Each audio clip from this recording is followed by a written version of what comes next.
এবার এমন একটা প্রেম হোক যে প্রেমে আগে বন্ধুত্ব হবে, ব্রেকআপ হবে না, আরই হবে। ঝগড়া হলেও কাছাকাছি আসার ইচ্ছে হবে।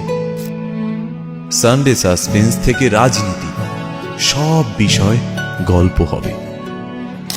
শুধু কথা দিলেই হবে না, কথা রাখতে হবে।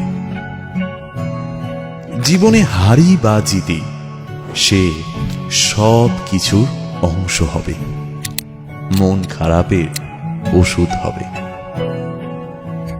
এমন একটা প্রেম হোক যার কাছে তুমি অপশন নও, প্রায়োরিটি হবে।